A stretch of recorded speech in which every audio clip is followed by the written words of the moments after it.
everybody, and welcome to another one of our Manhattan Area Recovery Task Force meetings. We are playing a little bit of musical chairs today with the chair slot, and you'll kind of see how that plays out.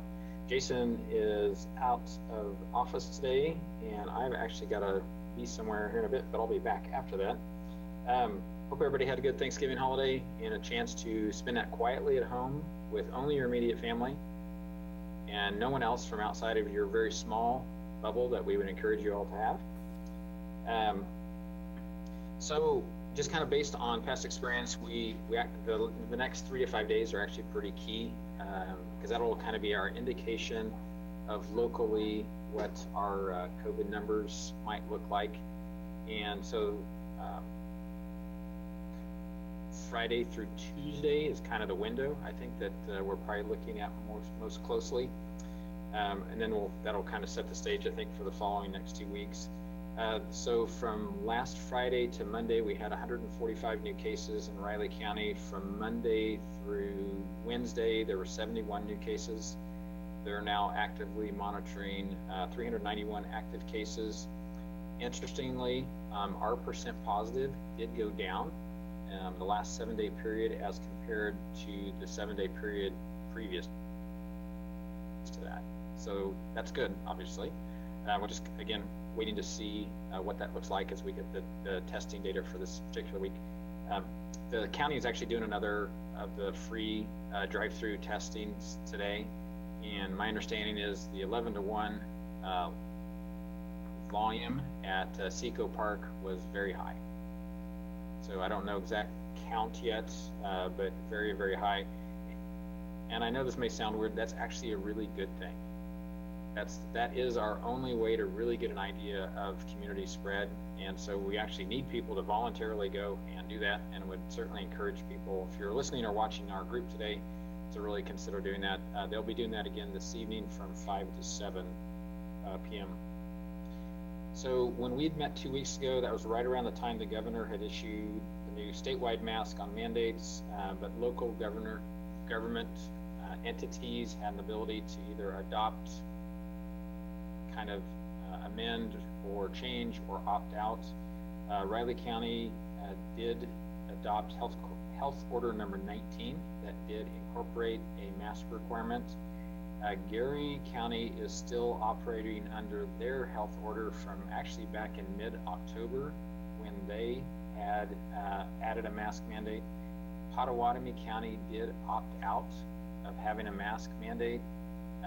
However, on Tuesday of this week, both the city of Wamego and the city of Onega passed their own mask mandates since Potawatomi County had not done that. So again, we think that's a good thing. Tuesday evening as well, the Manhattan City Commission had met, and one of their topics was extending. They voted to extend the Manhattan Ordinance through the 1st of April of 2021, which is good.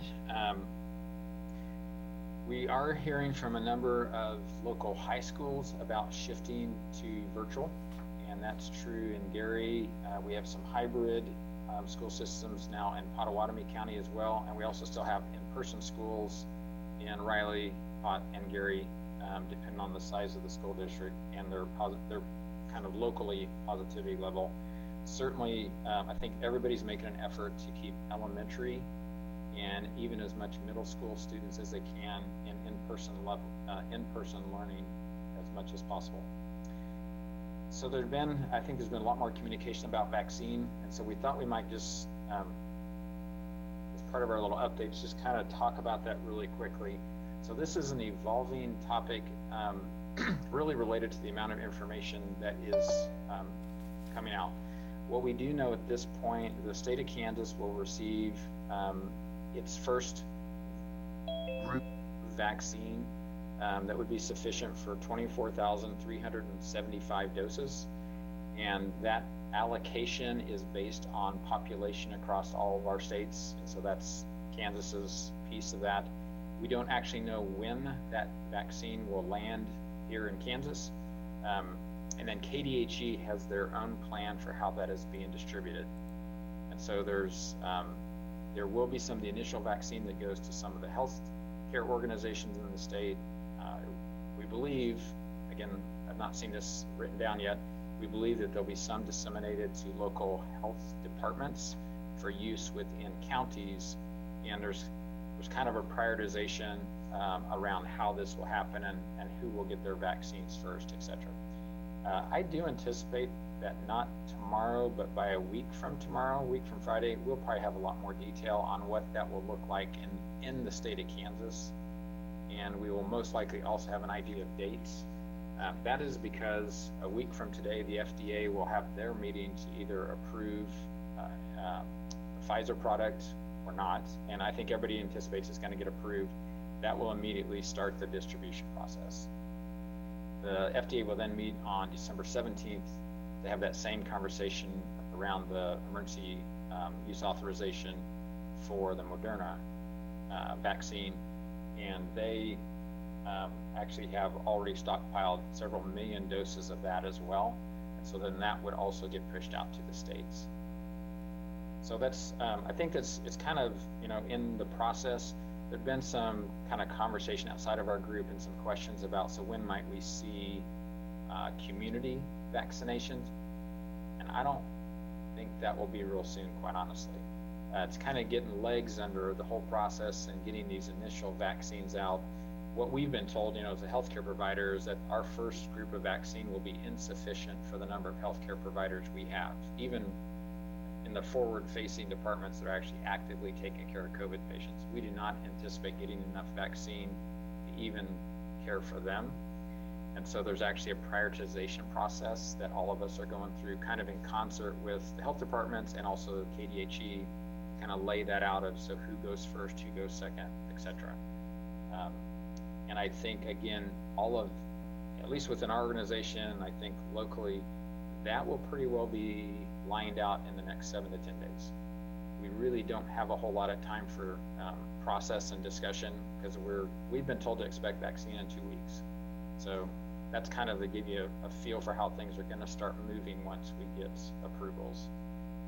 From the community perspective, I would expect by spring we will start to see those kinds of things really develop, and that is I can tell you from just our own organization here in Wamego, trying to kind of sort through our process of how we will vaccinate 500 or 600 people.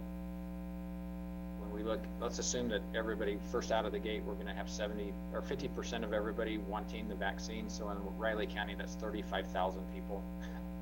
The logistics to make all of this happen, we actually need the next couple of months to get it figured out and planned to be able to do that well. So, and I know Cheryl, you'd ask a couple, kind of offline when we're having an email conversation. So, I mean, my thought would be March, April, probably April, May, most likely, but there's definitely going to be a need for us to kind of how to figure that out and ramp that up. I don't know if that helps or not, but. That does. My kind of conversation was stemming around just us as a group being prepared or proactive to have communication ready for the community and the consumers, just as we've done with other information. We have a little more time right now to get whatever we want, messaging we want to have ready when the time comes, whether it's the digital messaging or the commercials or signage, just whatever we want to communicate to individuals about the education piece and the awareness. We have a little time now as we anticipate it being available, the vaccinations being available. So I know we have more time on our agenda to talk about it later, but just kind of thinking about that and what that might look like, funding sources for us for supporting that and that sort of thing is what we might want to start looking at as we move into 2021. Well, from an enabler perspective for our local economy, this actually is key. The communities and the regions actually that figure out first how to do this successfully and get compliance or get participation, that's probably the better word, of people voluntarily getting vaccinated, that will be the quickest way to kickstart the economy and make a lot of other things really start happening. And so, yeah, how do you help people understand it? I mean, this is the dots we need to connect here. At least that's my opinion. I think I see a lot of head nodding. So I think that's a great question, Cheryl, is how do we help our businesses? And again, it will always come down to prioritization of who's next in line. And the coordination of this, with the Pfizer product, you get 2 doses, they're 3 weeks apart. With the Moderna product, it's 2 doses, 4 weeks apart. And we will most likely get both vaccines in our community. So we got to keep everybody straight too, to keep everybody in the right sequence. But so yeah, I'm pretty optimistic that this will be a huge help to us. It's a little ways out yet, but it's certainly going to be happening. Before I need to kind of. I've got 2 questions before we move on, if that's possible. Sure. In terms of the logistics of this particular vaccination, you just mentioned that there's 2 doses. We're kind of still trying to figure out what side effects are. I know you've mentioned it at another meeting that these side effects from that first dose may keep people from wanting to take the second dose. So it seems likely to me that we're going to have to develop some kind of a messaging there to encourage that probably moving forward. But I thought you'd take a moment, since this is on live stream, to explain that. Sure. So with any vaccination, some people have reactions or response to that, and it's different for everybody. And so that's why it's kind of hard to generalize. So what we know with these particular vaccinations, that people are actually, a percent of people are going to have some level of reaction. Again, what's interesting, this is kind of like with COVID, the responses they saw during the trials were really varied. So you have a bunch of people who have no reaction whatsoever. You have some people that just, for example, they might have had swelling at the shot site, but it would go away in a couple hours. So, again, you have other people who have fatigue or headaches, things like that. And again, it tends to dissipate fairly quickly, but I don't know that anybody even understands still the why. I think probably the one commonality is there's some people, talked about some soreness at the shot site, where you got injected, which that's been my experience with most flu shots, for the last 20 years too. So that, it's interesting, John, I had an opportunity today to talk to some of our pharmacy people. Our Ascension has facilities in Alabama that were actually part of the Moderna trial. And so the pharmacists there, what they communicated our team was that what they actually saw from a side effect perspective was very, very similar to flu shot side effects. So there's certainly going to be people who have that, but they did not see the severity that we've read about in some other articles. So I think that was kind of reassuring, quite honestly, because that's like people who actually were part of this. So that was helpful. The timing thing is, we're still unclear. We're trying to get, does it have to be exactly 21 days later to get your second shot, or can it be 22? That sort of thing. We're still waiting for that guidance. Thank you. Oh, no, that's all good. So, the other thing we'd kind of talked about it at part of our meeting last week is about events. And so, we actually had a virtual tree lighting last week. I think that's been fine. I was down, just kind of did a couple drive-bys of the Blue Earth Plaza over the weekend, and people were there, I think, enjoying the opportunity to be there. And also mask, socially distance, that seemed, at least my perspective when I was there, that seemed to work really well. And I don't know if any of you saw any different, but that seemed to go well. We've got the Christmas parade, I think, is tomorrow, isn't it? Yes. Yeah. So hopefully, again, I think as people are kind of thinking about what they can do to be safe and still participate, that seems to be a pretty successful recipe. So hopefully we'll have that again tomorrow evening. I think the actual parade itself is going to be shorter in duration than maybe in the past, but I think that's okay. And we'll just see how cold it is tomorrow night, right? So, Dennis, we will get you started with roll call. All right, and I know, Gina Scroggs will not be able to join us because she's working on the parade. So, parade will be about 38 entries. There are more protocols for COVID restrictions in place for the parade, but it will still go off starting at 6 o'clock tomorrow night. And then tonight, we have the city mayor's holiday Christmas tree lighting That will be virtual, still here on the Facebook Live, the city website, and Government Channel 3 at 5:30, starting around 5:30 this evening. But for roll call today, we've got Bob, Robin Cole, Yes, I'm here. Linda Cook, I'm here. Dennis Butler, Mike Dodson, Here? Dennis Cook, Yes, I'm here. Mickey Dean, Kelly Laub, Hello. Cheryl Grice, I'm here. Fanny Fang, Karen Hibbard, I'm here. Lonnie Baker, I'm here. Commissioner John Ford, Present. Dee McKee, Keith Asher, Julie Govert Walter, Kelly Pascal, I'm here. Lieutenant Colonel Terry Kelly, Steve Elstrom, Here. Charles Martinez, and we got Ron Fear and Chrissy Rodriguez, and we have a guest with Marissa is joining us again today.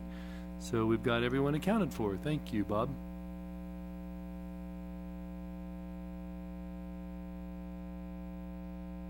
So last time we had talked about the Flint Hills Regional Council, kind of some survey work that they are working on, and just to get some input for them.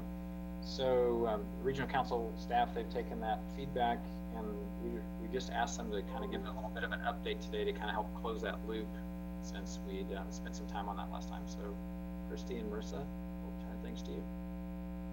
Good afternoon, everyone. My name is Marissa from the Flint Hills Regional Council. So as Bob said, that we discussed the survey last time, got some very valuable input from all of you on what you're looking for that business confidence survey. So we have put together a tentative list of about 15 survey questions.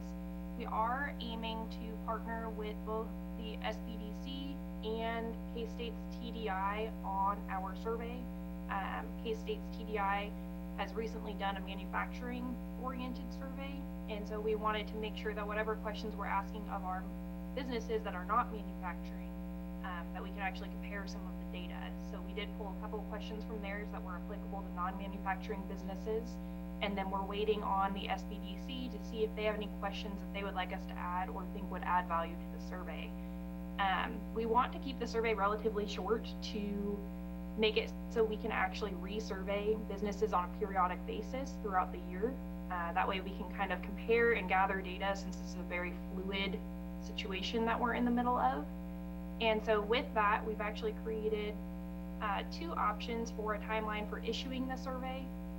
And the first one's a little bit preferred. That would actually put the survey being issued the first week of January, so that way it would be issued after the holidays, so hopefully it wouldn't get lost in the email graveyard that is holiday emails. The second one is a little more accelerated and would actually go out the week of December 14th, toward the tail end of that week, so that's the week before the week of Christmas. We are looking to partner with the TDI on a formalized basis, so that option 1, which we would issue the survey the first week of January, would help us to have time to form that partnership. And then the second option, since it is more accelerated, would realistically mean that we could not have that partnership in place at that time. And so we definitely are very excited. We have a lot of different aspects in the survey to help capture different things about what businesses might need, how businesses have adjusted their models, if they feel prepared to have their employees back, if they think they're going to get their employees back. So we really hope and think that this will be a valuable service moving forward. With that said, if you guys have any questions, anything from there, that would be great. We love feedback. We'll be working on the survey either way. We'll be working on it, tweaking it, moving forward. But definitely let us know if you have any questions. We do plan on issuing other surveys later on that will be geared toward other segments. So be it, we might end up doing something geared toward education, toward medical, toward nonprofits. We're going to talk with all of those groups first to see if that will bring value. But response and recovery for our businesses isn't just exclusive to our businesses. It's exclusive. It contains our community and region as a whole. So that's where it's definitely want to get a holistic picture of what's going on. And I'd like to add that Marissa's done a really good job of also just trying to get a hold of any existing surveys so that we're not duplicating efforts, and then also has done a lot of research all over the country of what other groups are doing, but then also from a consumer standpoint, that's kind of a different angle. So there's lots of different ways to do this, and so I think that Marissa's done really a good job of narrowing it down for at least this first round. What the focus would be is primarily on the business side, but then with the goal of having additional surveys that are capturing different angles. And the main point behind it would be to take that pulse periodically, so that then we can turn around and use some of that input into our recovery plan that we'll be putting together for the region.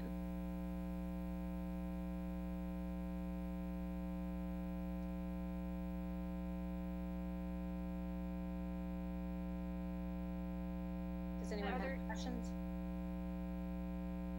Did you guys see, Marissa had sent us the survey draft, so it's in your email box if you want to pop that up real quick and look at it. And if it didn't make it to all of you, because I'm not sure if it did or not, I did include it in the chat as well, so you should be able to access that file. A quick note, we will be editing the industry section to make sure that it's clear. We've seen on other surveys that were done locally that people weren't quite sure what industry bucket they fell in, so we're making sure that that's going to be clear and concise. And the survey will not be in the format that is in that PDF. We will have it a lot more user friendly. It will look a lot prettier. There will be radial buttons and columns and all sorts of things in there, so it will not be in that format, in case you're wondering.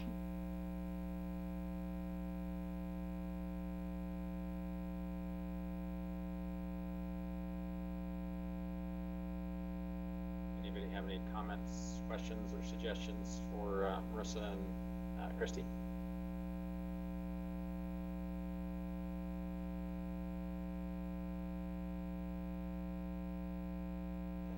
Well, if you think about something, we're going to either send them a chat, or we can always drop back to that here at the end of the meeting. So Dennis, do you want to take the next section? Sure. If I don't get too much feedback, I don't know what's coming through. We had talked at some of the past task force meetings. Is that feedback coming through? I can do a little travel with that. Again. Okay. We had talked at our last or couple of task force meetings about lessons learned, and this really was an issue I think that Gina Scroggs had brought up about what, since the pandemic really kicked off in March, when we had the shutdown through summer to now, what have been some of the lessons learned. And so we just want to open that up for a topic, because we'd like to document that as part of the task force's kind of discussion, and really help us think through, when we're in this spike right now, are there some lessons learned? I think there is. I mean, we know Carla Hagemeister wasn't able to join us today, but she sent a little message about the schools are trying to stay in hybrid mode. They don't want to close down if they don't have to. We know that K-State's worked hard on their protocols and things to keep classes open and events to continue as they can. And so I think that is some of the lessons learned from the very beginning, but just want to open this up for general conversation by the task force members and take some notes, and kind of, we can either categorize it by what lessons learned in business, even government, public, or education, or other things, but just want to kind of throw that out there about how we can maybe look back on some things for lessons learned. Anyone wants to chime in, that'd be great.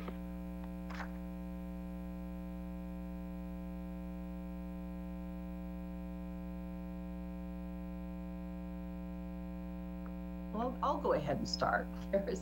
One of the lessons we learned is, because in a time like this, information is so fluid and changes quickly, and it's because communications have also become so fragmented on how people receive their information. Having a clear process and like a website, setting up our website and having it set up so that it was easy to search and navigate to find information The questions were always coming up. So what does the quarantine mean? What's the latest on the size of events that we can have on campus? So one lesson learned is just having that area where you can deposit all this information and make it easy for people to find. So, a day after they've had the meeting, or maybe they read a letter on it, it's where do I find it now? And where do I have the information that I know it's the most current information? So that was one area that was extremely important to us. And the other is just having the technology capabilities. And I think that's probably still in some areas a difficult, you get out into some of the remote locations where that technology is not there, or it's slow. And that's something we have to continually work on, is making that internet access easier for people. Because we know there's one thing that's happened, this has changed our way of operating into the future. And so understanding that technology and making sure that we have technology, and if we go into a change like that you've got the technology capabilities, or find a way to get those set up as quickly as possible. Thanks.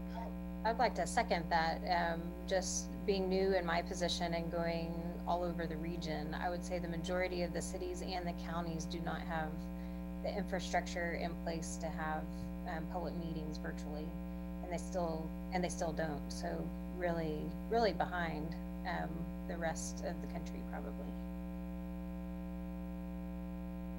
You did about mainly, is that virtual meetings? Yes. Yeah, they don't have the ability to have that in place at all. I know from our perspective as a city, looking at what services are online on our website, so people can access remote services. But the one thing we find out is, like, even in when we have staff meetings, you get people in certain pockets of the city, and it slows down and shuts. It's like it's a bad connection, so it's not strong enough to maybe handle the loads if this is going to be a way of life going forward.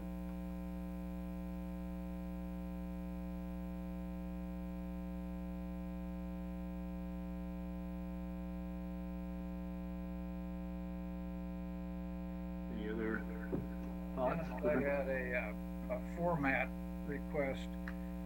We had a meeting this morning with the Kansas Hospital Association. Bob Koppel got on a little late, and some of you may be on it, but one of the things I wanted to emphasize to them is the importance of having a after-action review, so that particularly on the legislative side, the issues could be grabbed, presented in a cohesive fashion, and this would be a systematic approach that included not only hospitals but the clinics and the whole healthcare system, so that we really knew what we had in front of us and were going to try to solve. Now, one of the things we might want to do here is separate the kind of the general things that we needed to do for readiness apart from those that are specific to the virus. My worry is that people will say maybe only 6 months from now, well, that's not going to happen again for another 100 years. That may be true, but medical readiness and this communication readiness that Linda and some others have described is important to most things that we're going to do in the way of emergencies. Do you have a time frame on that for the legislature to have the hospital association? Well, they're developing, as I understood it today, and Bob can correct me, but I think they're working on this now, because I basically asked them not to piecemeal their requests, so that we could see what the nature of the whole problem is. And that included some mental health issues in there at the end as well. So, and that included the mental health of our healthcare providers. Okay, good, thanks.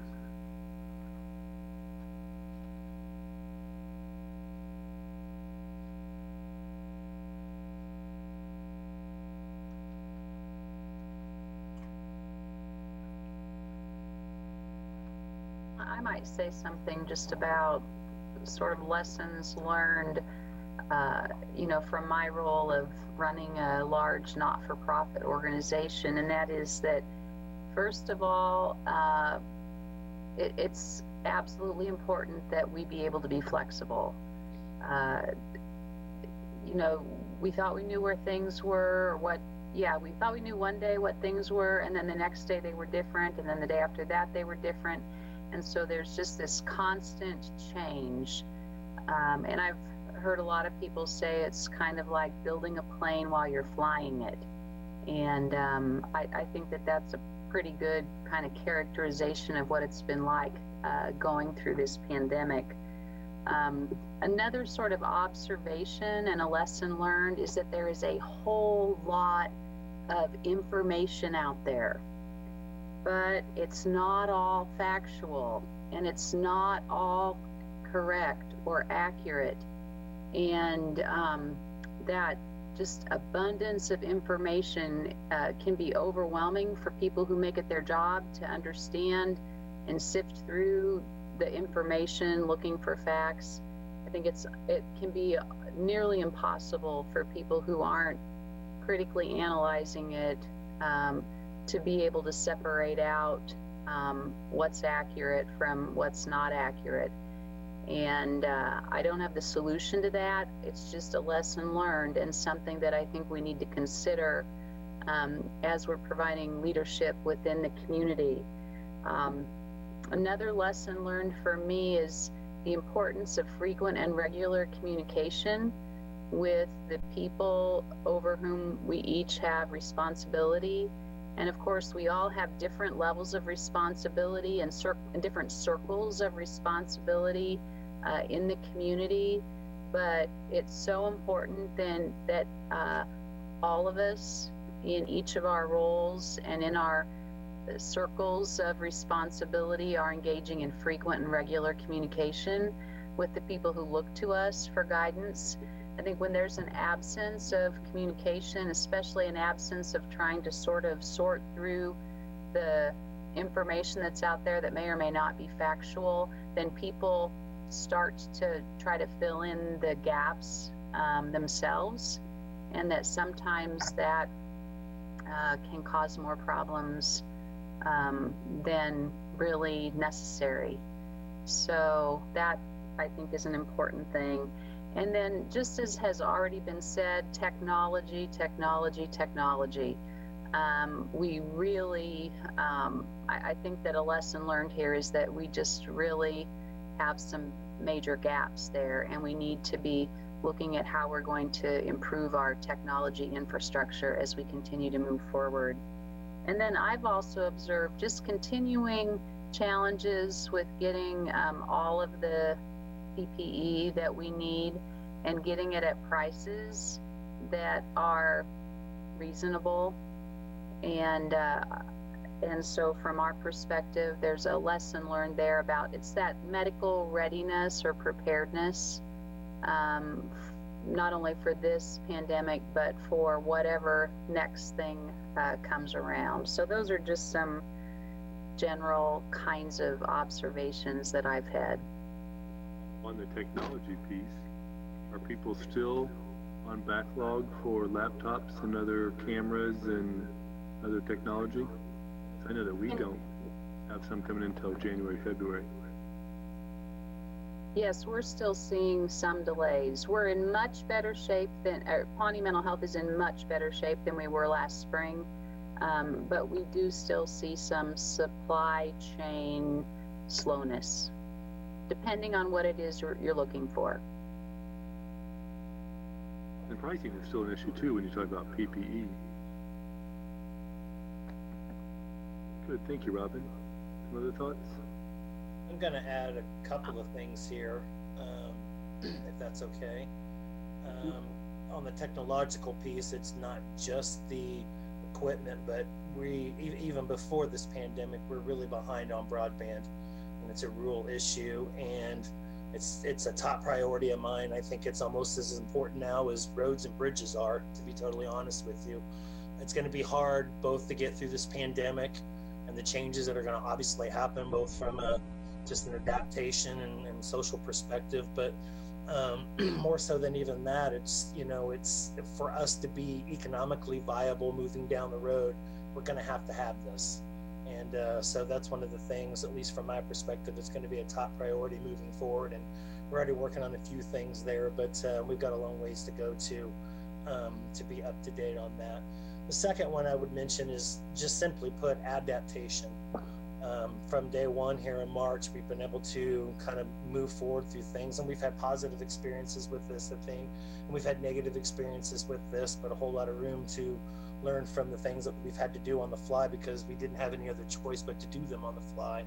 And being able to, you know, see what we needed to change in the midst of the changes that we actually made, you know, proves that we've got good people here and we know what we need to do. But, you know, with everything that changes, we've been able to change on the fly. And, you know, if we've had to readapt after that, we've been able to do that, I think, pretty effectively. And we kind of learned from those mistakes, and hopefully we don't have to go back to them, you know, both during this pandemic and then as we recover from it as well. But we've had good experiences and bad experiences, and as I mentioned, plenty of room to learn from those things. And that's, I'm going to leave it at that. So I'd like to mention, I think something that I've heard a lot over the past several months is about e-commerce, and I think Fannie Fang talked a lot about it as far as some of the small businesses having to adapt and not having the resources or the knowledge base or time to make that shift. And you know, I don't know if in some of our site visits, you know, in other regions or within the region, if there are partnerships where there's, you know, there would be an opportunity for shared resources or training so that small businesses are able to function online or have that automated curbside service. And it was you know, there's been a bunch of hiccups trying to get businesses adapted to that. So that has been, you know, a huge curveball for a lot of our businesses. And something that I think if they adapt that and move them forward would be advantageous. But just, you know, some of it maybe it's just been a Band-Aid, but how can we improve upon that and have something that's a shared process, a shared service, and have training available, and be something that's available for all businesses, not necessarily just, you know, when we come to a crisis, it needs to be something available for everyone, and not just, you know, I know there's some things and trainings or whatever that chamber members are able to participate in, but in this case, something that would be available for any business that might need those resources. Thank you.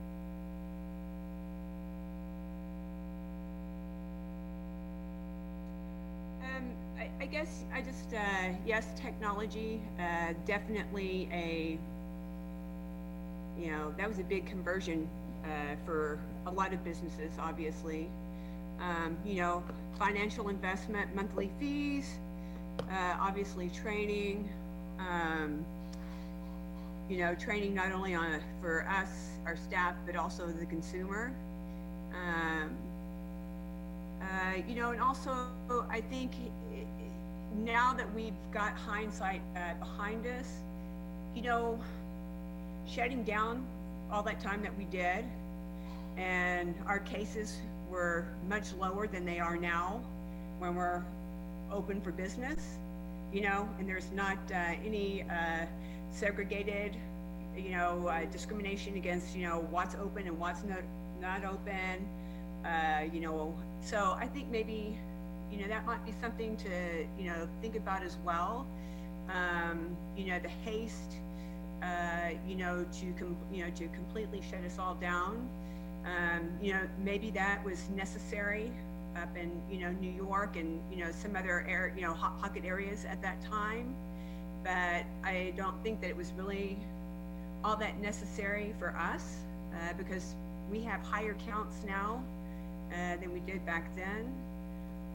However, full disclosure, I really liked having a little bit of downtime. I'm not going to lie. That was nice, not coming to work for 7 days a week, 12 hours a day. However, you know, so, you know, just there was so much, that had been mentioned earlier, factual, non-factual, disseminating between, truths and half-truths and no truths. So, we definitely kind of got into that panic mode. But I guess, coulda, shoulda, woulda, hindsight's everything. So that's something that I think that, moving forward, I feel that we have a lot of good things that we have hashed out and have gotten into place that we have talked about. I think, the good side of this is that, our community has pulled together. And, there's a lot of beauty that comes in, when we all have to join hands together and face something together. So, I guess business-wise, I don't know how necessary it really was, to have to shut us down for, all that time. I think, certain industries, obviously, the meat packing industry, I think there's certain industry that probably just need to, maybe do, that have, larger, workforce, as well as, that kind of close working net and, safety, but, I guess just not jumping, immediately into panic mode and really trying to disseminate the information a little bit better. Well, I think the whole concept of essential businesses, essential personnel, I think that's kind of been vetted out a little bit, and I think people have a different view of it now, and do you need to go that far? Yeah, go ahead. Kelly mentioned something that made me think about it. It was an early action that we took. I think maybe we were probably criticized a little bit at first, but I think it's where we have like leaders in the community watching what's going on, because we, like at the university, we started tracking what was happening with COVID before it ever really came into the United States. And with the being able to use the researchers and our own medical staff, we were able to make that decision early on that we needed to stop classes and send everyone home before spring break. And because it was that travel back and forth, people going to different communities. So there has been, and KU did the same thing. So I think it's that working together of the universities that helped keep the numbers low at the very beginning of this pandemic. And it was one of those painful things to do, but we after looking at it, stepping back and evaluating what was done, we think that was a critical piece in helping keeping the numbers down. And then we knew when they came back and brought them back in August, that those numbers would go up, and they did go up. But by that time we had plans in place, on the campus, and then it's how do you coordinate, when people are off the campus environment, and adhering to those three protocols: the wearing the masks, the social distancing, and the hand sanitizing. So that's where, when they're not following those particular guidelines, that those numbers started to come up. And of course, what's happening now is this next wave of people are just, somewhat tired of all of the protocols, and now we've got really high numbers that we're having to watch out for. But I think everyone's able to manage it now, so that if we're following the protocols, it's what we've learned. It's probably not coming from the bars and the restaurants or some of those events. It's the smaller gatherings. It's the families getting together in their own homes. That's where they're seeing the spread starting to come from that now. So I think it's being able to watch and track what we think might be causing the spread, and then how do we all react to that, and how do we help stop it? I think that point, Linda, you're right. We hear people aren't getting it in the workplace or events. A lot of it is from their circle. Right. I think Linda hit on a pretty good point there, that the early evaluation of this was in fact key. I know from the Riley County side, I know that the health department came in, I think, in the second week of February to start discussing this, because those cases were happening in Oregon and Washington State and New Jersey and Maryland, and there was a general concern about that. And that was the time that we, ironically, were considered low risk at that point in time. But as we know, that's definitely not the case now. But that was the point in time when we decided to pull out our quarantine and isolation policies and start reviewing them in terms of how this could possibly work out if it was to happen. And we did have several early tabletop exercises that kind of hypothetically brought this into equation. So when it did happen in March, we did have some idea of what direction we needed to go and how to accomplish that. But of course, there were a whole lot of other variables that we weren't aware of at that point in time. But it wasn't a complete surprise. We did try to look at that ahead of time, much like the university and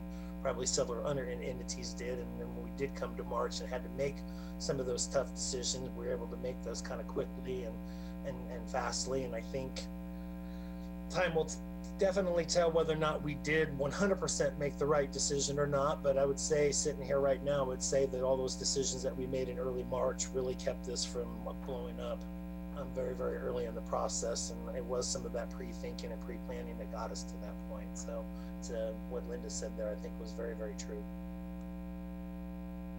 I agree. We were paying attention to what universities were doing. We just felt that, they were probably going to be the leaders and kind of, understanding that they had that scientific, information going on. So we were just, I think we're lucky that we live in a community that we do, with a university here that's got some really good communications and science going on in there. So, but also, just kind of circle back around to technology and infrastructure. It's been very eye-opening, I think, for all of us to see how horrible the technology is in our government, our state government. People that were filing for unemployment, I still have one employee that has yet to get any unemployment. They can't, he just keep, but it took that, the unemployment system, I mean, hasn't been rebuilt since, the 70s. And, all of a sudden you get hundreds of thousands of people, filing claims.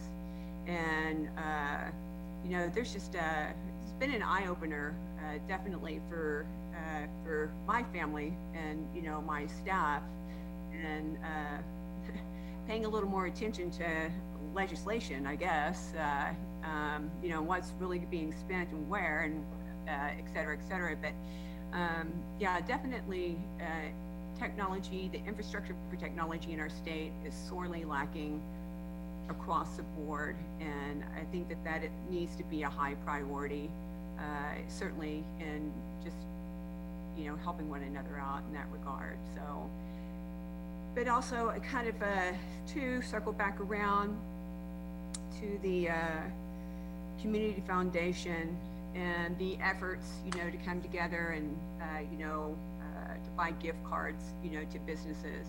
Russ and I were really hesitant about jumping on board with that, and the reason being is that we didn't know if we were going to be able to survive this and to be able to reopen. And then secondly, even if we did, we would not be having any income coming in, for the fact that people might be spending their gift cards, so there's no money coming in, when we have, when we reopened our doors. And, so I just, probably would, that's up to every business, and that's, how they want to do their financials there. But I would just say that, overall, my feeling is that I think that, if you wanted to buy a $50 gift card or $25 gift card or $250 gift card, maybe we need to look at it more as a donation, you know? Maybe people bought gift cards and don't, you know, plan on, you know, on using them. But I think that that might be something as a, you know, to talk about in the future. You know, if we ever have to come around, circle back around to, you know, helping businesses out in dire times. Hey, Kelly, I got a question on the gift cards. So, Yep. Because I bought a lot of them and just considered them donations. Yep. So did the business get the full amount? So if you bought like a $50 gift card, Yep, did you and get there the was full 50? Also, the employees, there was an attachment with some, you know, gift cards for, I think, to grocery stores or something, you know, for employees, that was available as well. Yeah. Okay. So, yes, we did. Yes, we did get a check from that. Yes, ma'am. Okay, good. Yes. But like I said, I mean,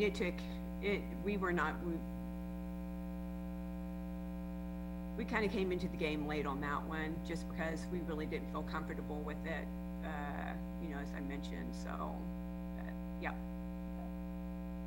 do want to go back a little bit to the shutdown concept.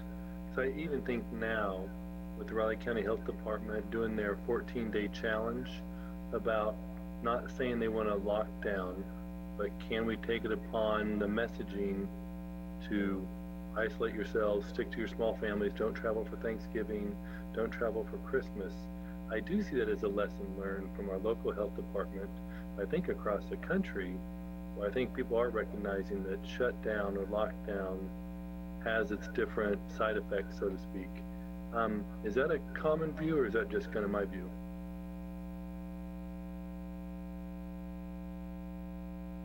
But so essentially what you're saying, kind of going with the PSA that's out there right now on the, you know, the 14-day challenge versus complete shutdown. Is that right, Dennis?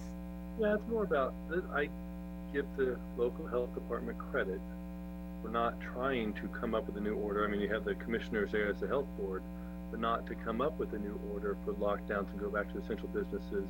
They rather went with a 14-day challenge instead of the mandatory shutdown during the spike time in the virus and the travel during Thanksgiving. So I think that was a lesson learned that the health department and counties putting into practice.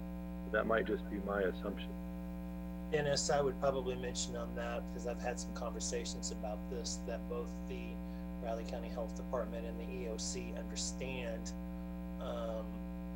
given the economic downturn and kind of, you know, non-vitality right now, that another shutdown and lockdown is going to probably not work. It's probably going to really do economic damage, and we probably aren't going to make it up in terms of trying to keep cases and stuff down at this point in time. So it's not what they want to do any kind of that's kind of a last resort, I guess, if you want to call it, at this point in time. So anything that we can do to avoid that, including a 14-day challenge or some other potential PSAs or something, is the direction that we want to go. We want to try to drive home that point that if you do these things and you do these things consistently, that it will avoid that particular scenario, and it's going to be beneficial for everybody, including the businesses, the community, and all of us in general. So I think that was kind of the thought behind the development that kind of drove that discussion. Thanks. I agree with John. You know, there's just no way. There's just no way many of us would ever reopen our doors again with another shutdown. I mean, that would be it. That's just the nail on the coffin right there. I think that, you know, I think the messaging has gotten a lot better, and you know, I feel that you know, the politics has been a bit removed from it now. You know, when this first started, you know, coming down, and there was too many, a lot of politics in play. And I think, you know, now that we've had, you know, some time, and you know, the reality of it all, you know, it's very real.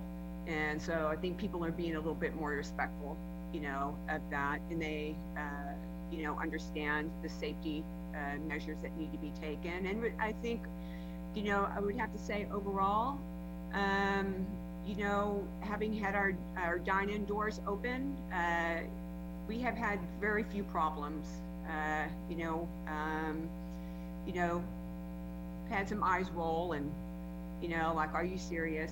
Kind of, but, everybody at the end of the day has been very respectful about it. I would say, definitely just the messaging, keep the messaging going, and, but, avoid any kind of total close down again for sure. I also think that too. Yeah, go ahead, John. Oh, I'm sorry, Mike. I also think with that is, I don't know that we truly have the impact of the first shutdown on the table just yet. I think there's a lot of businesses that obviously shut down and didn't have income that are still struggling from that.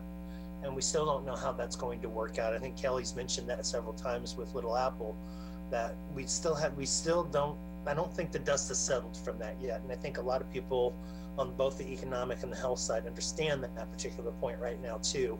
And I think that plays a role in that discussion too, because if everything's unstable as it is right now, and then you go ahead and do that a second time, it's done. It's just absolutely done. And I think the other thing with that too is, we expected maybe a little better results early, but there was that notion that, well, we'll get to summertime, like typical flus, it'll kind of die down and we won't have to worry it again to the fall.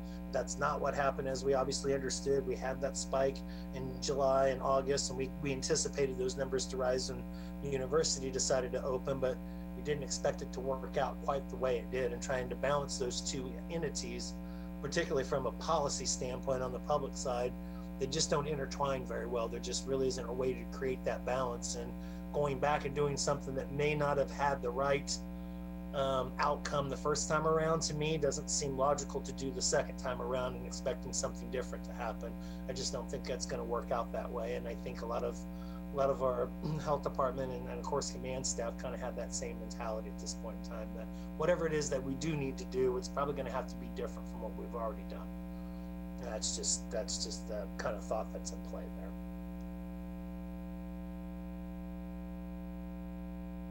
I think that when everything first started happening in March, we really didn't have a very good idea of what we were dealing with.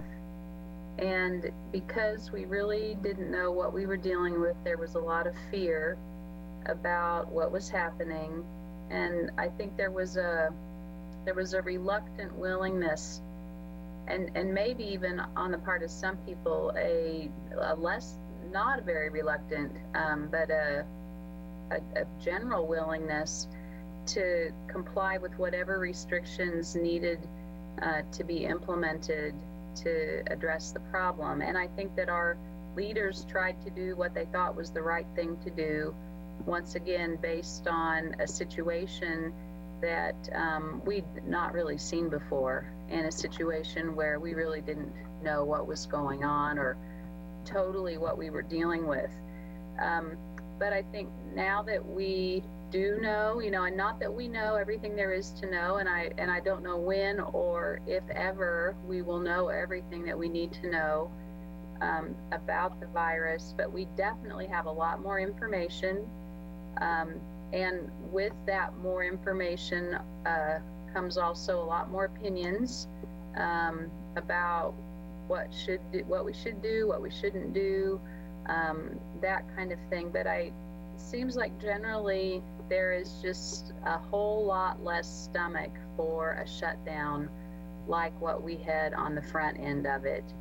And it would appear that there's even evidence that a shutdown wouldn't be necessary, unless there was new information or additional information that came out that somehow escalated the situation beyond what it has been or what it is today, particularly, in our area. So just, I guess, some thoughts about the psychology of it, or just some of those social dynamics that feed into the situation. Yeah, Dennis, what I was gonna say was that, there's some examples going back to 1916 to 1918 during the Spanish flu. And I think we kind of proved that during the first part of this pandemic here. And that was the things that we've advocated, which are masks, social distancing, good hygiene, are really the things that prevent the very widespread of the disease. And therefore, we've also seen that people who operate the grocery stores, who continue to do housing construction, some of those things that are called essential, have continued to operate. So if you go into the grocery store, you see the employees with masks, and you see them doing a lot of hygienic things inside the store, particularly between the night and the next day's business. So what that indicates is that if you do those kinds of things, and you do the kinds of things that are going on out at KSU, there's really not much of a rationale for a complete business shutdown. Now, there are some exceptions, and those which cannot follow those basic three principles when they operate their business. But for most businesses, you can follow those principles and still operate. So the ones that have, I would highlight, that are unable to do that just because of the nature of business are things like the bars. I mean, what is the expectation? Loud music, therefore loud talking, dancing. We all know kind of what the atmosphere is. So for me, the lessons learned here is that you really don't have to do a complete shutdown. You can just basically follow those three principles, and then we would have saved ourselves quite a bit of trouble at the front end. And I think people would have been more accepting to the rationale for masking and things like that as we proceeded. So, when you look back, it's easier to say that, but now we kind of know. So the other thing I'd mention is and I think John was alluding to this, but when it's probably important for us to have some ability to measure risk versus reward.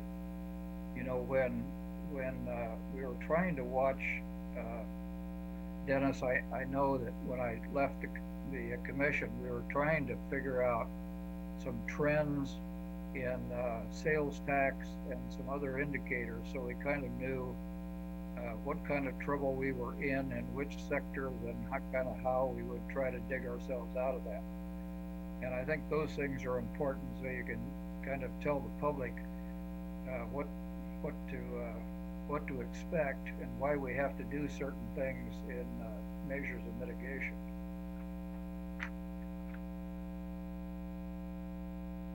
What's amazing about all this and this particular discussion is, Mike mentioned the 1918 Spanish flu, but with all the technological advances we've had in 100 years and all the advancements throughout society, that it really comes down to simplicity. And it's the same simple things they did 100 years ago that we're still using today to try to work ourselves out of this. And it started with that, and it continues to be the trend.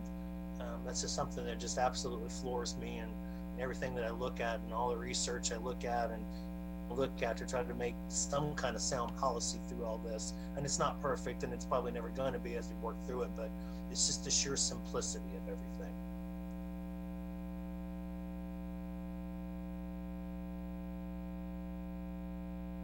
Any other thoughts on this topic?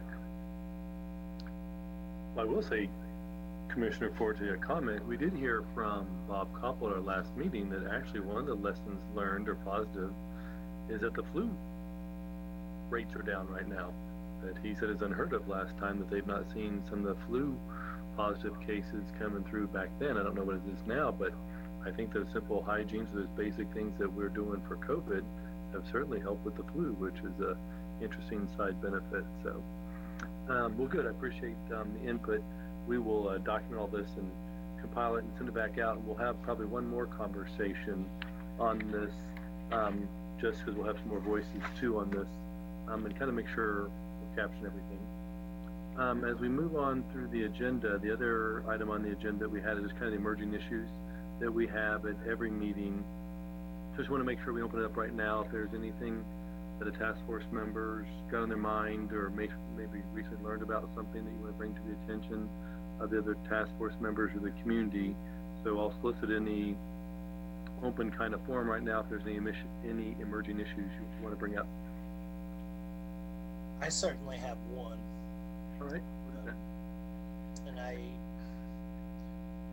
don't know if it's as big of an issue now as it's probably going to be as we get into past that, past the end of the year deadline and into 2021. But because this is so much of a part of our region and what happens here, the rental and mortgage discrepancy is going to be huge. And I don't get, I'm on a national steering committee and there's been some conversations about this.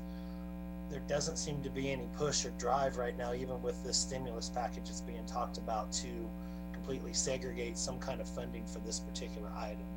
And I think for the Manhattan area and probably several other areas in Kansas, particularly those college campus areas, this one's going to be one that's going to be tough. And I don't specifically have an answer for this right now, but it's something that we can't ignore, and it's something that we're going to have to discuss and figure out something with, because I'm more in favor of trying to do something here right now than even having, I guess, disposable funding for state and local economies at this point in time, because you're taking a large amount of discretionary funding out of the equation with this.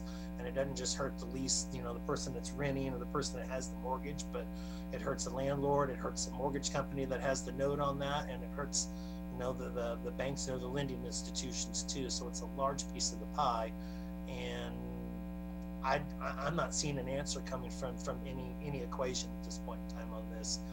It's going to be something as we move out of this pandemic that's going to be long lasting, and we've got to have some sort of plan. I know the city is trying to put forth some of that spark funding for those particular entities, but it's also heavily regulated on what you can and can't do too. So we're going to have to come together collectively to figure out how we're going to deal with this particular item here, I think. And to expand on that a little bit, I think part of your concern is that the CDC was able to implement a moratorium, and there are some other moratoriums, but those all expire at the end of December. And so you're saying this is going to be on our doorstep at the beginning of January when the January rents and mortgages come due. Is that correct? That's what I'm hearing, yes. To be honest with you, I know we've got less than a month, and I know Congress will come back into session or whatnot, and there'll be some further discussions. I can't naturally think that they're not going to try to extend that some way, shape, or form. But the problem with it is even to just extend the moratorium at this point in time, you still got everybody that's already behind already to December, and then they're just going to be further behind later with nothing in the equation to help them out. So we're just, even if they do push the deadlines out, we're still not really solving the core part of that particular issue moving forward. And then when eventually it does go away, and it will go away, those people are going to be just that much further behind. Most of the short-term funding that's in place right now only cover somewhere between about 60 to 90 days. And they're saying somewhere between 12 and 17 million people right now that are well outside of that scope either. So even if you provide that short-term funding there, they're still behind. So the equation is still there to some point. And I think this is one that we're going to have to really, really think about moving forward. I'm not sure. We had talked to the task force, and information we'd shared about the Kansas Eviction Prevention Program, KEPP, but even that I think runs through the end of December. There is still, I think, some significant amount of money in there, and I don't know if people have tapped into that. Locally, as you said, you're right, from the city perspective, we still have a pot of money from HUD, the Community Development Block Grant. They put out some of their CARES money and channeled it, but really we're only looking at about $600,000, but that can go beyond December 31st. So that can go in through 21, which is going to be helpful, but still that is a limited pot of money. I think you're correct to keep this on the radar, but I would like to see, I'll see if we can do some more research on that about the KEPP program and how it's been utilized, and if there's excess funds, what we might do to reprogram that. So yeah, I think each state has that kind of particular program. Of course, they're probably called something different, but it's still, I still, if I understand it right, you can't write somebody a check to catch them up. It's either 30 or 60 or 90 days, depending on, you know, certain requirements at the state, federal level, or if the states themselves have money to pool into that. But what ends up happening still is if you're further than, you know, let's say you're 180 days or a full 6 months or something behind, you're still never really catching up in this particular scenario. For those people that did, I hate the essential, non-essential thing. I think if you're working, you have a job and you provide employment, it's all essential as far as I'm concerned. And it's one of the things I wish we hadn't done earlier, but you know, hindsight's 2020, literally at this point in time. But when people weren't working because they didn't have a job to go to at this point in time, or so on and so forth, that started the ball rolling, and it just seems to be getting bigger and bigger at this point in time. Considering that I think about 55%, somewhere in that equation, is our investment, you know, investment properties here. I think that's going to be a big entity. And you're on mute, Dennis. I think I was catching someone to let someone into our meeting here. Julie Gobert Walters trying to get into our meeting. No, I think that's a great point. Thank you for bringing that up. Are there some other emerging issues, or does someone want to expand on this one? A quick note on that one. I was actually in a call this morning with the Kansas Housing Court following up on a webinar that they held about their ESG CV funds, so the Emergency Solutions Grant CV funds. I had a meeting with the gentleman this morning, and he did say that they are looking at the possibility of extending or possibly creating a similar program to the KEPP using some of their ESG CV funds. So it might look a little bit different, but they definitely are seeing what we're seeing about, okay, all these programs are ending the end of the year, how do you move forward from that? So to Commissioner Ford's point, that doesn't actually solve the problem, but it does help a little bit. But from the sounds of it, they are looking at having some funding for that to try and keep that going.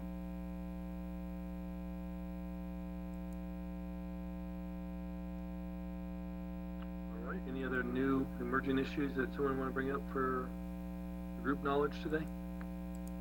So I just put something in the chat that this has been an observation, food for thought. It's centers around customer mask etiquette. I know this is a delicate subject, but I look at, you know, we wear our mask into the restaurant, we sit down, immediately take the mask off, and the waitress or host comes and we're talking without a mask. They're wearing a mask. So I think we can do a little better by communicating the importance of keeping that mask on while you're placing your order, and if you are requiring any, you know, having any other requests. I mean, it's just kind of, I think it's just, we almost got it right, but it's just another measure in there to keep the staff safe, and just you know, just tweaking things just a little bit, because we still got a ways to go, and if this is the season where it's going to pick up as we see, then just thinking about that and looking at, you know, just kind of makes sense, just not rushing in and taking it off immediately, but at least placing our order and then taking it off, or if we need additional assistance, just putting that mask on while we're asking for help, or ordering more items or whatever. I mean, I think I see people being really good about putting the mask on as they go to the restroom and come back if they're up and about, but just thinking about that as we're seating, and that server is there standing over us, and you know, masks aren't being worn. Maybe that's something we need to just kind of tweak our customer mask etiquette. And thinking about that, especially when you're in an environment where you don't have to wear a mask, which would be, for example, when you're alone in your car.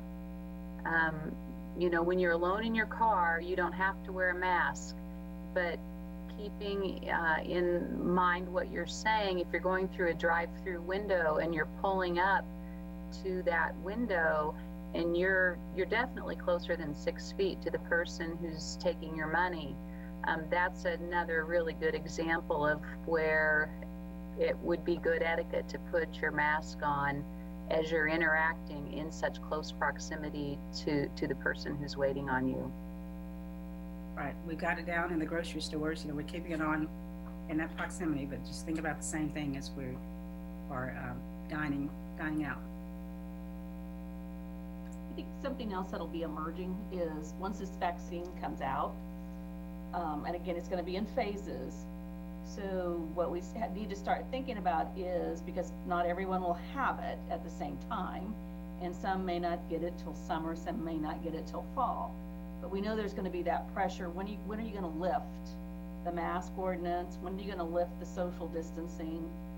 Hand etiquette, as far as I'm concerned, should be there all the time. But so what is the trigger point going to be in how we decide when to lift those as a community? Because it will be hard to know what's the right number of people that have been vaccinated, because we know right now, I think the national statistics are showing only 40% plan to be vaccinated, where it really needs to be more like 70%.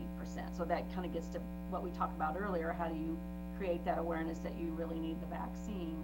But it will also draw into our, what we need to decide is, when do we start to lift those restrictions? What's going to be the metric that says it's time, it's okay now to lift the mask ordinance, or it's okay to lift the social distancing? Not just knowing that the population won't be vaccinated at the same time. I think, Linda, with one of the things with the vaccination that's kind of kept it at that 40% range is, I think there's a lot of concern still about how fast this was pushed along and what the side effects, not even just taking it, but afterwards are going to be. And I think once we see that part's going to be okay, I think you're going to see that number increase. I think somewhere of that close range, 60, 2/3, 3/4, somewhere in that particular range before we get there. But I think that's the thing that's probably holding a lot of people back on that one. I think probably from the health department perspective and probably the health community perspective is going to be, first, what guidelines the WHO and the CDC put out on that as we move forward, because they're going to be better in a spot to kind of view the holistic approach to that, and then you can kind of filter that down. I know we've got some unique challenges here because of the very transientness of the community, and even today, CDC updated their 14-day policy on that, but we're going to stay with the 14 days instead of going to that 7 or 10 because of these particular reasons. So there'll be some other variables that may change in that, but I think ultimately, as those kind of at the top start kind of filling into place there, then it'll filter down, and then that's probably what the direction that we'll probably go. And I would assume at the university will follow some similar guideline on that too.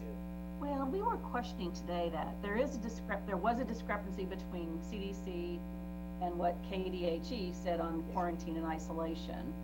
And I think CDC maybe came around and did an update on it, but right now, I think there's still a little confusion on what are the new rules. So that'll come into play too, is once you get a CDC direction on when it's okay to start to lift face masks, how do we keep the states and then the counties kind of so that we're consistent or coordinated? Yeah. Agreed. Dennis Cook, did you want to? Well, yeah, I have a question. What about people who have had it and have recovered and their immunity? When have we decided, have we heard that is really immunity?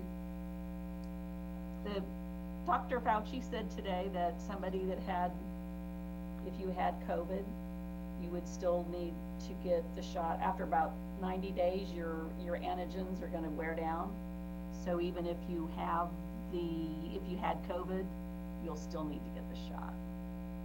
Or it's highly recommended that you get the shot. The indication on that is if you've had that within 6 months, that in terms of the vaccination, you'll go to the back of the line for that vaccination, and you'll want to vaccinate the people that haven't had it currently, and then kind of work your way back down to those that have. I don't know what the specific guidelines on that are going to be, but that was kind of the general purpose behind it once we get to the actual general public vaccination point.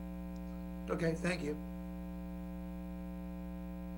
I think what Bob Koppel said earlier today, I think the motivation for communities is that getting the vaccines will help open up the local economies. But you're right, there has to be a point, Linda, when people are comfortable lifting those restrictions, and I don't know if that's percent positive or CDC guidelines and other things, and so thank you for bringing that up. Any other emerging issues for the group today? All right, well, we can address some other emergent issues as they come up here in 2 weeks. We are planning on meeting again 2 weeks from today, Thursday, December 17th. We'll make sure that link is on your calendars for the task force. Some parting thoughts is that we know we've already had Jason Smith, want to make sure I said we had Small Business Saturday and Cyber Monday and Black Friday and everything to shop local. So again, when you have opportunities and want to do some gift giving this season, encourage you to look online for local websites before the major ones. And then again, we do have the Christmas tree lighting, holiday tree lighting for the mayor tonight. We have the Christmas holiday parade tomorrow night. And I wish everyone good health for the next 2 weeks. Actually, Dennis, I've got one more item to share. It kind of popped up on the radar, and I'll be really, really quick because I know everybody wants to get off of here. And I know Robin and I have a 4 o'clock. So another testing opportunity has come up.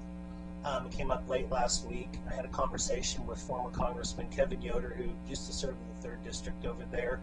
He is working with a lab called CRL out of Kansas City. I don't know if it's the 2nd or 3rd round of the state funding that's funding this, but they are funding a saliva test opportunity. It's a fully integrated digital scenario. I believe members of CRL are in town today at the free testing site to kind of see how that works. They did get this particular region, which includes Riley County, Gary County, and Pottawatomie County, and I think Dickinson County too. So it's all regionalized here as far as that's concerned. I don't know specific numbers or logistics. I talked to him Tuesday as I was traveling to Kentucky, and then we had a subsequent follow-up teleconference call on Wednesday about this with members of the health department and then some members of CRL themselves. So they're going to work out the logistics. The only thing with that is it's state funded through Spark, so there's not going to be any added cost. But we do have to have the logistics and the tests and everything in place before the end of the year. And so if we can get that done, we'll have another opportunity. This is supposed to be geared towards frontline health, first responders, and schools. That's the major categories on this. But it could be implemented in several different ways, and more tests we have, the better off we're going to be. So hopefully that's an opportunity that'll get worked out here starting today, and then we can figure out where to go from that, and we'll have some extra testing available. We don't have to use the test before the end of the year. We just have to have them in hand, so we can stretch that all the way into 2021 if possible. So I just wanted to mention that and put that out there. There'll probably be some more information I can share probably in the next meeting or something. If I need to, I'll get with you in advance, Dennis, and put that on the agenda. Sorry for the last part of that, but it just kind of popped up on the radar. So good news. Yeah. Great. Well, I appreciate your time today, and we'll see you all on the 17th. Thanks. Bye, everyone.